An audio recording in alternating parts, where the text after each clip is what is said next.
Seorang lelaki dipercayai warga asing berjaya di berkas penduduk selepas memecahkan 15 patung berhala di Kuil Sri Mahamariaman, Taman Panorama Lapangan Perdana Ipoh awal pagi tadi.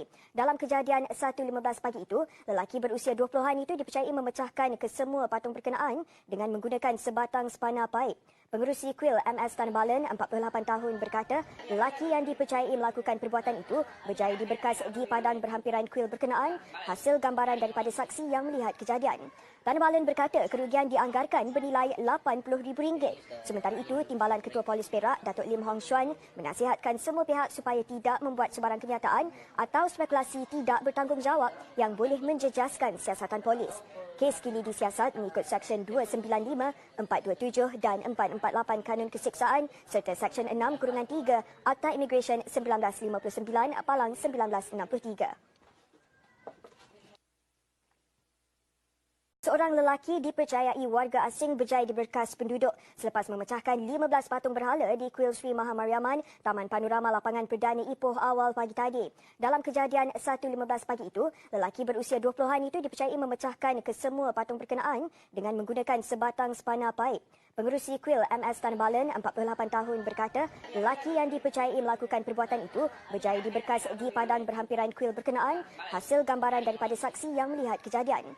Tan Balan berkata kerugian dianggarkan bernilai RM80,000. Sementara itu, Timbalan Ketua Polis Perak, Datuk Lim Hong Xuan, menasihatkan semua pihak supaya tidak membuat sebarang kenyataan atau spekulasi tidak bertanggungjawab yang boleh menjejaskan siasatan polis. Kes kini disiasat mengikut Seksyen 295, 427 dan 448 Kanun Keseksaan serta Seksyen 6-3 Akta Imigresen 1959 Palang 1963. Seorang lelaki dipercayai warga asing berjaya di berkas penduduk selepas memecahkan 15 patung berhala di Kuil Sri Mahamariaman, Taman Panorama Lapangan Perdana Ipoh awal pagi tadi. Dalam kejadian 1.15 pagi itu, lelaki berusia 20-an itu dipercayai memecahkan kesemua patung berkenaan dengan menggunakan sebatang spana paip. Pengerusi kuil MS Tan Balan, 48 tahun berkata, lelaki yang dipercayai melakukan perbuatan itu berjaya di berkas di padang berhampiran kuil berkenaan hasil gambaran daripada saksi yang melihat kejadian. Tan Balan berkata kerugian dianggarkan bernilai RM80,000.